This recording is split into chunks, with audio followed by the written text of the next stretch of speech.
Hi, friend, come on in. Busy weeknights call for simple dinners, but sometimes you still want fresh bread warm from the oven. The good news is you do not need yeast, kneading, or hours of rising to make that happen. This is a fast, flavorful soda bread designed for weeknight meals, and it comes together in just minutes. If you have ever skipped bread because it felt like too much work, this method solves that problem. It mixes quickly, bakes while you finish dinner, and the flavor can be customized to match whatever you are serving. Most breads rely on yeast for leavening, and even commercial yeast needs time to rise. Soda bread uses baking soda instead, which reacts immediately with acid to create lift. That means no proofing and no waiting. In a bowl, combine 1 cup of flour, a quarter teaspoon of baking soda, a quarter teaspoon of baking powder, and a quarter teaspoon of salt. This is a small batch, just enough for one dinner, but the recipe can easily be tripled to fit in a standard loaf pan or shaped into a rustic round. For flavor, I'm adding garlic powder along with dried chives and parsley. This is where you can make it your own. Add shredded cheese, cracked black pepper, rosemary, everything seasoning, or keep it plain. Think about what is on your stove and season the bread to complement it. Whisk the dry ingredients thoroughly so the leavening is evenly distributed. That step matters because soda bread rises quickly and you want consistent lift. Baking soda requires acid to activate.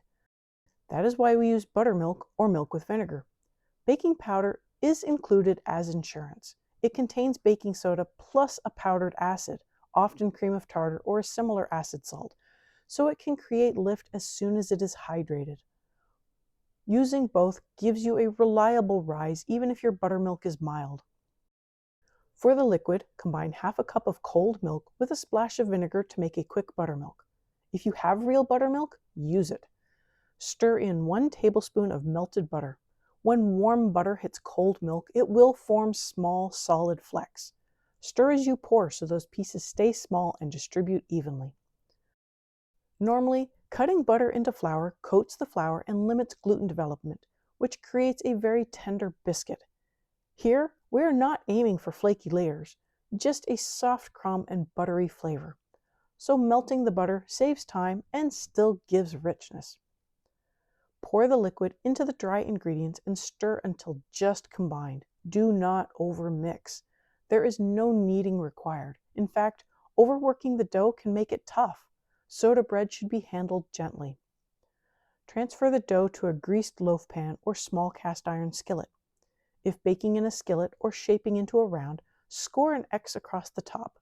This allows the bread to expand evenly as it rises in the oven.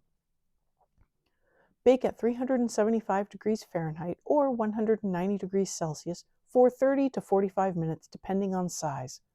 A small loaf will finish closer to 30 minutes, while a larger loaf may take the full time.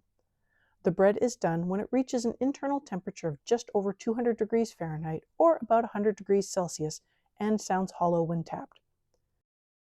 What you end up with is a warm, savory bread with a texture somewhere between a biscuit and a rustic loaf. It is best enjoyed the day it is made, which makes it perfect for weeknight dinners.